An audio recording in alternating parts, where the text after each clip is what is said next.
we were expecting this, which was unemployment to go up.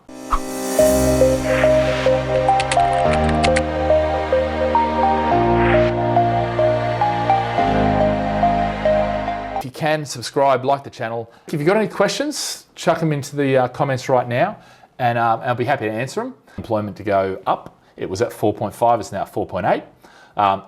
Redundancies. If you look at that bottom right-hand corner, you'll see that blue graph that all of a sudden jumps up to above 10%. Sorry, not 10%. It's per 11.3 per 1,000 employees. Okay. Now this is for July and September. If you remember, October was the end of the furlough scheme, and it was supposed to in November start the job support scheme. They've scrapped that. They've extended the furlough, which for me is awesome.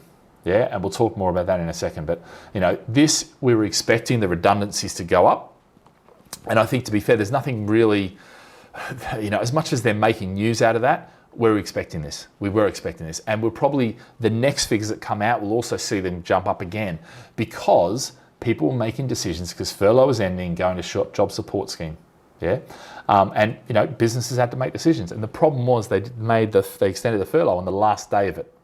So, you can say, well, that's a bad thing, but I kind of do feel for the government in the situation they're in, where that, they're trying to run an economy with so many different moving parts, and actually, to be fair, what they've done, and I think this above all, is where I've been saying that winter's going to drop off. It hadn't dropped off yet, but actually what they've done now by extending the furlough through to spring, that means that actually now we've got not only a property market that's still potentially going to do well, we've got the economy that will still potentially do well, the unemployment figures that will be quite low, and actually, do you know what? And this is, I think, this whole test case, because I said, I've been saying for a few weeks now, if you look at the Great Depression, yeah, the same situation that would happen now, or was in now, the same look and feel of the economy was back then.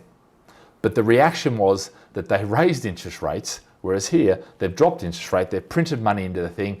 And so what that's meant is a totally reversed decision. I think that will play out, and I think in 2 or 3, 4 years' time, what we're going to see is perhaps not huge growth, but what we're going to see is we don't have that massive drop.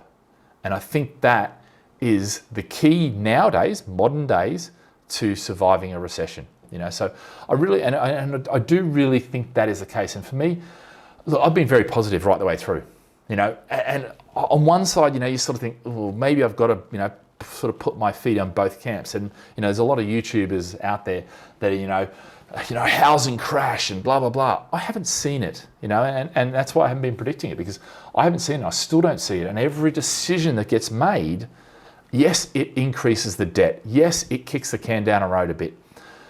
But actually what it does for now, it gets us through the potential of this. Yeah, and that actually right now is far more important than the debt later on, because inflation and all sorts of things can get rid of the debt later on. And with rates so low, the repayments on that debt is actually quite manageable. So, it's for me, it's an interesting game right now. So good news, and I think we go into Christmas, and I think I've said to my staff, because the furlough system's here, I've said, listen, because we're going to be taking 2, potentially 3 weeks off anyway, that just happens in our industry, okay? What we're looking to do is we're talking to the team about furloughing some of them, because why not? And that way they can have a good holiday, go off, and really, I guess, because we've been working so hard, and so this is actually an opportunity, which is a great opportunity, if we can take it. Still talking about it, but yeah, we'll see how that goes.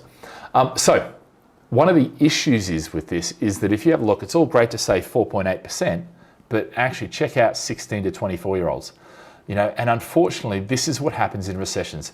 Those young people who aren't skilled, who are looking to get into the job market, who are in jobs that aren't, permanent, and, they can be retrenched and that sort of thing, they actually suffer the most. So 14.6%, which is quite high, okay? And, it hasn't jumped up massively, but it's still jumped up a lot more than the actual unemployment rate generally, okay? So, look at that unemployment rate down the bottom. It's not that actual bad. It doesn't look that bad. It's not one of these up, like that. Will it be? Well, we'll see. I think with what's in place, no, I think we are going to keep it at bay, certainly to the spring. And then you get the spring bounce, and hopefully by then the COVID vaccine's in, and everything's positioning to actually turn out pretty damn good, So, if you've got any thoughts, guys, pump it into the comments, and I'd love to get your feedback on that, So just what your thoughts are on where we're going, if we're going to, do this, do that, or you don't know, But yeah, feel free to jump in.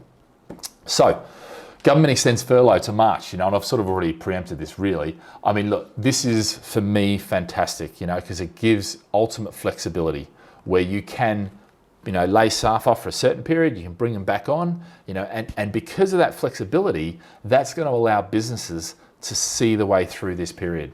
Okay, and it's not just that. There's the C-bills and the bounce backs and the extensions of those, to go from 6-year to a 10-year. And I think, this is all leading in the right direction. So for me, it's hard to sit here and go, what's the bad news? And I know all over the place, there's so many people saying, no, you wait, you just watch. Yeah, but I'm sorry, the stats and everything, and I'm looking around the world at the US, house prices going up. Australia, house prices going up. In fact, it's almost impossible to buy property there now. You just can't. I mean, it's a bit like the UK. It's weird. Well, it's not weird. It is. There is so much money being pumped into the economy that's sure it's propping it up, and it's debt. That's right. But you know what? It's government debt on a very low rate. So I've sort of mentioned that. So look, there's huge opportunities out there. And as long as you're not, the news is there to have the headlines. And, unfortunately that's, and a lot of them are the majority of the negative headlines, unfortunately. But I think the real key is, how does it affect your portfolio? How does it affect your career? Things like disruption, all that. And when you work all that out, actually you might find that now there's no better time to invest than now. The rates are insane, I mean, we're talking, I've got some clients who are talking about 1.9%, which is just extraordinary, and, the cash flow on that is so cheap, and they're able to lock that in for 2 to 5 years, okay? So yeah. So guys, that's it for this week. Any questions you've got, you can call the team, you can email the team. And we're more than happy to answer it, more than happy to give you, our 2 cents in predictions and where we think things are going and how your strategy can work or not work and, all that sort of stuff. We're here to sort of help you guys. But look, thank you very much.